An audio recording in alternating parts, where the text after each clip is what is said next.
Okay, चलिए एक चीज़ कहेंगे वीरू। पिछले हफ्ते उसके जब वो वीकेंड था जिसमें कुवैत में था, उसके फ्राइडे को हमने एक व्यू लिया था मार्केट पर 25,500 पर थे, तब हम 25,350 तक गए थे। 25,500 से एक व्यू लिया था कि अब मार्केट में बॉटम बना है शायद, और यहाँ से अब आप एक तेज़ी से ऑल टाइम हाई की तरफ बढ़ेंगे। उसके बाद बीच में एक बार हम मार्केट में फिर थोड़ा सा फिसले, 25,850 तक गए 26,000 तक जाने के बाद।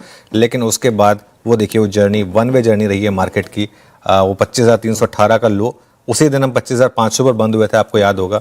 और वहाँ से फिर 26,200 का ये सफ़र रहा।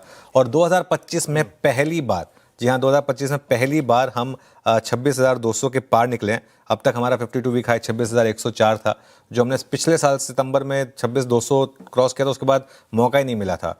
तो 14 महीने बाद 26,200 के दीदार हुए हैं, और 3 दिनों में 25,850 से 26,200। और जिन्होंने उस गिरावट में खरीदारी की, उन्हें मोटा मुनाफा मिला। आज हम उससे बात भी कर रहे थे कि आपको एक बार तो स्क्रीन पर आज 26,200 से 250 दिखने को मिलेगा। वहाँ पर अगर आप चाहें तो भले ही थोड़ा पार्शियल प्रॉफिट बुकिंग करें, स्पेशली अगर आपने 25,800 पर लिया। अब सवाल यह है कि ऑल टाइम हाई के बाद क्या, क्योंकि आज जिस तरीके से रिलायंस ने लीडरशिप दिखाई है, जिस तरीके से बैंकों ने सपोर्ट करा है, ये मार्केट कुछ ना कुछ बड़ा सेंस कर रहा है। Veeru, good afternoon.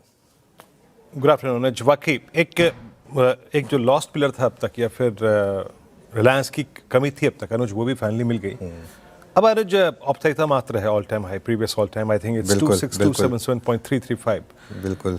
अब क्या अप्रोच रखे हैं? आई मीन वही प्रश्न आता है, जिसने अभी तक की रैली मिस करी, वो जो अब तक लॉन्ग है वो क्या करे? इस प्रीवियस हाई को रिविजिट करना निफ्टी के मायने क्या है, दोनों ही प्रकार के इन्वेस्टर के लिए और जो शायद लेफ्ट आउट थे उनके लिए? देखिए, लेफ्ट आउट तो अगर आप अब तक हैं तो उसमें कुछ ना कुछ फिर कहीं ना कहीं आपने मार्केट के मैसेज को नहीं पढ़ा वीरू, मैं ये बात तो कहूँगा। क्योंकि अब तक लेफ्ट आउट नहीं होना चाहिए था। देखिए, मैं हमेशा कहता हूँ कि ज़रूरी नहीं है कि आप एकदम एग्जैक्ट बॉटम में पकड़ें, मार्केट में एंट्री करें। लेकिन जैसे आज भी, फॉर एग्जांपल, आज भी हमने एक बात कही थी कि आपको एक फैंसी डिप नहीं देगा मार्केट, लेकिन जहाँ पर भी वो मॉर्निंग की डिप खत्म हो, और मॉर्निंग में एक बार के लिए तो डिप आई थी निफ्टी, आपको याद होगा, बैंक निफ्टी तो रेड में आ गया था, निफ्टी भी सिर्फ 10-12 पॉइंट ऊपर रह गया था। तो वैसी डिप पे आपको बाइंग करनी है। बैंक निफ्टी ने तो उसके बाद क्या शानदार मोमेंटम दिखा दिया आपको। तो अगर आप लेफ्ट आउट अभी तक हैं तो फिर तो मुझे लग रहा है कि आप फिर शायद लेफ्ट आउट ही रहने वाले हैं। लेकिन एक चीज़ समझ लीजिए, ऑल टाइम हाई जो है ना, ये एक माइलस्टोन है, डेस्टिनेशन नहीं है फाइनल डेस्टिनेशन तो हमारा एक साल का अगर आपका व्यू तो 30,000 का है। लेकिन खैर वो बाद में बात करेंगे। अगर लंबा नज़रिया है तो ऑल टाइम हाई से आपको कुछ फ़र्क नहीं पड़ता। 26,300 के ऊपर अगर आप टिके, अब यहाँ से लेके 26,300 तक का सफ़र थोड़ा टफ होगा मार्केट के लिए। वो जो मैराथन होती है उसमें हमेशा लास्ट माइल जो होती है वो सबसे टफ होती है। अगर उसके ऊपर अगर आप टिके तो एक तगड़ी शॉर्ट कवरिंग, क्योंकि और एक चीज़ सोचिए, यूरोप ऊपर है, global Nasdaq futures, US futures सब भयंकर ऊपर हैं। एक इशू ये बन रहा है कि आज अगर आपने ऑल टाइम हाई हिट नहीं भी किया तो कल सीधा गैप अप के साथ आप ऑल टाइम हाई हिट कर देंगे। उसके बाद फिर कुछ ज़्यादा बचेगा नहीं। तो आज वरना कल ये वाला मामला हो जाना चाहिए पूरा। और अब हम एक और बात, second consecutive month FIIs short करके फंसे हैं। पिछले महीने भी फंसे थे, वो आपको याद होगा, 15 अक्टूबर के बाद बड़ी शॉर्ट कवरिंग हुई थी। इस बार भी वो शॉर्ट करके फंसे हैं और बड़ी वाली शॉर्ट कवरिंग हो रही है। और अब हमारे मार्केट में मोमेंटम है, और मोमेंटम के साथ सबसे अच्छी चीज़ क्या है, मोमेंटम मार्केट में ना अपने आप नया पैसा अट्रैक्ट करता है। अब आप देखिए, 2 दिन से एफआईआईज की जो बाइंग आ रही है, हो सकता है आज बड़ी बाइंग हो जाए एफआईआईज की, नहीं भी होगी तो आगे जिन्होंने 25,600 पे बेचा ना, अब वही 26,500 पे लेंगे।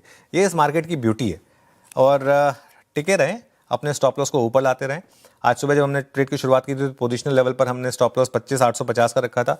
अब उसको, क्योंकि 200 पॉइंट हम और बढ़ गए हैं, 200 पॉइंट का और बढ़ा देते हैं स्टॉप लॉस, 26,050 बेसिकली। निफ्टी पर अब अगला रेजिस्टेंस आपका 26,250 से 26,300 का है, जिसको कि हम बहुत जल्दी शायद स्ट्राइक करने वाले हैं। और उसके बाद 26,450 से 26,500, और यहाँ पर सपोर्ट मिलेगा आपको 26,100 से 26,150 के बीच वीरू। और फिर बड़ा सपोर्ट मिलेगा आपको 26,000 से 26,050 के करीब। बैंक निफ्टी में हमने जो 3 टारगेट्स लिए थे, 59,000, 59,500 और 60,000, उसमें से पहले 59,000 हिट हुआ। आज हम 59,500 भी हिट करने जा रहे हैं, काफ़ी करीब हैं, 59,411 तक गए। और इसके बाद 60,000 का फाइनल बड़ा टारगेट है। 60,000 पर इसको रिव्यू करेंगे, क्योंकि वो एक वन वे मूव के बाद थोड़ा सा आप इसको चाहें तो रिव्यू करें।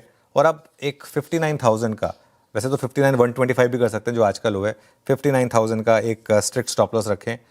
शॉर्ट नहीं करना है इस मार्केट में। वो जो होती है ना, एक टेम्पटेशन होती है कि बस मैं शॉर्ट कर दूं मार्केट को, हाई के करीब है, वो नहीं करना है। प्रॉफिट बुकिंग करना चाहें आप, अलग बात है, उसके बाद री एंट्री के लिए, लेकिन शॉर्ट नहीं करना है इस मार्केट को, ये बात बहुत क्लियर है। चलिए वीरू, स्टॉक स्पेसिफिक क्या एक्शन रहा आज, बताइए जरा। अनुज जी, मुझे स्टॉक स्पेसिफिक मेहनत करने की जरूरत नहीं पड़ी। आई थिंक मैं निफ्टी के पिलर्स पे जाऊंगा अनुज आज। Look at Reliance, look at Bharti, look at LNT। I mean ये तीन चीज़ें ऐसी थी अनुज, मुझे बहुत स्कैनिंग नहीं करनी पड़ी। स्टैट्स, पुट राइटर्स के कन्विक्शन और टेक्निकल चार्ट्स, तीनों बेहद अव्वल दर्जे के। देखिए, मैं रिलायंस पर टिप्पणी करूंगा विद स्टैंडर्ड डिस्क्लेमर, चैनल का स्वामित्व प्रबंधन रिलायंस इंडस्ट्रीज होल्ड करते हैं, बट प्राइस स्ट्रेच कर रहा है। हमें क्या चाहिए? पुट राइटर्स का कन्विक्शन। 1500 से लेके ऊपर तक की स्ट्राइक्स में अच्छी पुट राइटिंग, शॉर्ट कवर हुआ सुबह, और अब फ्रेश बाइंग। लास्ट टाइम आपने कब देखा था इस प्रकार का बिल्डअप? मैं स्टैट्स के साथ जाता हूँ हमेशा। 12.69% सीम्स, लग रहा है, ये एक फीलिंग से आ रही है कि शायद अब ये अपने 23 जुलाई के बाद, याद रखिएगा 23 जुलाई 2024 के बाद 3 हाइस थे। एक था हाई 23 सितंबर का 2024 का, एक था 3 जुलाई 2025 का। ये उन प्रीवियस दोनों हाइस को क्रॉस कर रहा है। So might be a leader is trying to capture entire momentum now. वो एक मोमेंटम नजर आ रहा है ऑप्शन स्टैट्स में। तो पहला है रिलायंस। LNT, देखिए अर्निंग्स के बाद इसने एक हाई लगाया था और एक बड़ा वाइल्ड स्विंग लगाया था, वाइल्ड स्विंग क्रिएट किया था, और वो लेके आइए स्क्रीन पर एक बार LNT को। यस, 460 के जोन में था वो स्विंग हाई, और वो था करीब करीब 30 अक्टूबर का। उसके बाद 31 अक्टूबर को उसने रिविजिट किया उसको, लेकिन 8% का OI बिल्डअप। मेरे को आज सारा का सारा एक्शन जो है ना वो लार्ज कैप में दिखाई दे रहा है। तो LNT याद रखिएगा, एक मल्टी मंथ जो जोन है वो ये कटने की तैयारी करता हुआ, तो एक इस पर नजर रखिएगा। और हालांकि मैं थर्ड स्टॉक भारतीय एयरटेल पिक करता, लेकिन फिर भी मैं जाऊंगा कैपिटल मार्केट थीम में। यहां पे आप नजर रखिएगा कैम्प्स पे। इनफैक्ट कैम्प्स और CDSL दोनों के दोनों स्टॉक्स, सुबह CDSL हमने पकड़ा था करीब 1630 पे, अभी भी स्ट्रांग है, पर इन दोनों स्ट्रक्चर्स पे नजर रखिएगा कैपिटल मार्केट थीम में। अनुज, बात इंडस्ट्रीज की हो गई, निफ्टी बैंक की हो गई। हम ऑलमोस्ट प्रीवियस हाइस को रिविजिट करते हुए हमेशा हम एक डिफरेंशियल को खोजने की कोशिश करते हैं कि हमें बेटर रिवॉर्ड क्या देगा। अब आप सोचिए कि 26,200 का इंडेक्स घूम के एक वर्ष के अंतराल के बाद, सवा वर्ष के अंतराल के बाद वहीं आ गया, बट वही निफ्टी IT 46,500 का आज 37,150 पे खड़ा है, और ये पिछले 2 दिन की रंगत निफ्टी IT ही लेके आया है। इस डिफरेंशियल पर व्यू क्या है आपका? बिल्कुल सही बात कही आपने। और वही बैंक निफ्टी जो पिछले साल 26,200 पर 54,000 पे था, आज वही बैंक निफ्टी 59,500 पर है। तो एक क्लियर कट डिस्टिंक्शन है। जैसा आपने बोला, ये जो डिफरेंशियल था ये मेन यही था। उसके बीच में एक खाई थी रिलायंस। आई थिंक आप जैसे बार बार कह रहे हैं, और क्योंकि रिलायंस के केस में हम जब भी बात करते हैं हम बार बार वो स्टैंडर्ड डिस्क्लेमर रख देते हैं, लेकिन वीरू रिलायंस में भी कुछ आई थिंक मार्केट सेंस कर रहा है। जिस तरीके से रिलायंस में पिछले कुछ दिनों से मूव बने हैं, और ये भी क्वाइटली, अगर आप देखें रिलायंस का 3 महीने का चार्ट रखिएगा जरा एक बार, ये देखिए 1 महीने में करीब करीब 5-5.5%, 3 महीने में करीब करीब 10% सबसे बड़ा स्टॉक चला है। तो आई थिंक कुछ हद तक रिलायंस मार्केट में लीडरशिप ले चुका है।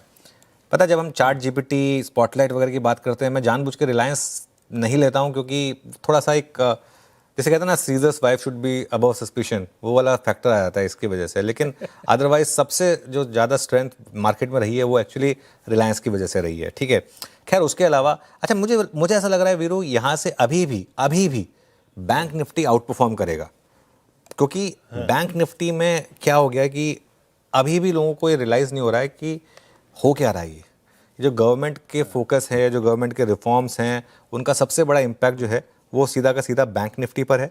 और इस वजह से मुझे, और अभी भी बैंक निफ्टी के आप सभी बड़े कंपोनेंट्स को उठा के देख लीजिए, कोई भी स्टॉक अपने पीक वैल्यूएशन पर नहीं है, अभी भी बहुत नीचे है पीक वैल्यूएशन से।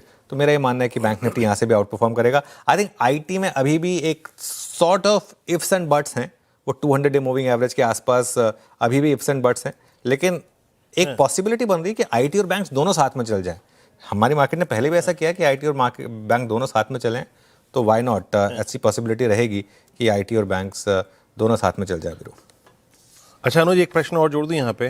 हाँ, निफ्टी बैंक आपने कहा कि आउट परफॉर्म करेगा, बट एक चीज़ और है, विद इन निफ्टी बैंक अगर आप जाएं, there is a huge price differential between private banks और PSUs, है ना। आपने देखा हमने PSUs पे कितनी बात करी। ICICI बैंक और HDFC बैंक के रीसेंट हाई से अभी भी बड़े डिफरेंशियल हैं। ये देखिए, एक बार डायरेक्टर साहब वो जरा दोनों इंडस्ट्रीज रखिएगा। अनुज, इस डिफरेंशियल में है कुछ खेलने लायक कि क्या अब हम यहाँ से ज़्यादा फोकस करें प्राइवेट बैंक्स पे? देखिए, प्राइवेट बैंक्स में मुझे लग रहा है कि HDFC बैंक और ICICI बैंक दोनों, अगर FI की सेलिंग बस थोड़ी सी कम हो जाए और थोड़ी सी बाइंग में कन्वर्ट हो जाए तो यहाँ से बड़े मूव देने को तैयार हैं। दोनों काफ़ी क्रूशल लेवल्स पर हैं।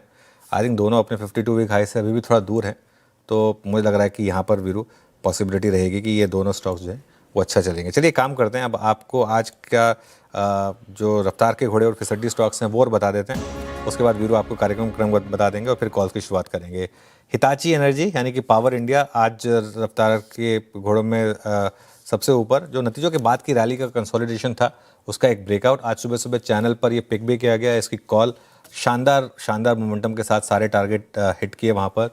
आयशर मोटर्स दूसरा, टू व्हीलर्स में ज़बरदस्त मोमेंटम। हीरो में हमने ऑलरेडी मूव देखा ही है, हीरो हमने सुबह लिया था। आयशर मोटर्स में अभी शानदार मोमेंटम, नया ऑल टाइम हाई लगाया स्टॉक ने 7125 का, 7122 इसका प्रीवियस हाई था। NBCC आज सुबह का हमारा बड़ा बिग स्टॉक था, बड़ा ऑर्डर मिला और वहाँ से स्टॉक में भागा और 2.7% के करीब की रैली रही। फिसड्डी स्टॉक्स में दो स्टॉक्स आए। सबसे पहले बायोकॉन, सिटी ने जो डाउनग्रेड किया उसकी वजह से स्टॉक लुढ़का और करीब यहाँ पर सिटी ने 10% कम टारगेट रखे हैं इस वजह से। और फिजिक्स वाला जो लिस्टिंग दिन अनरियलिस्टिक गेंस हो गए थे, बिल्कुल लॉटरी लग गई थी, वहाँ से थोड़ा सा फिसला, हालांकि लोअर लेवल से यहाँ पर भी थोड़ी सी रिकवरी आ रही है। चलिए वीरू आगे बढ़ते हैं, कार्यक्रम क्रम समझते हैं और उसके बाद फिर ट्रेड्स की शुरुआत करेंगे। जी हाँ, एक क्रम में आपकी स्क्रीन पर रखता हूँ। देखिए, आज हमारे पास जो पैनल है हमारे साथ इस कार्यक्रम में वो है, उसमें टेक्निकल एनालिस्ट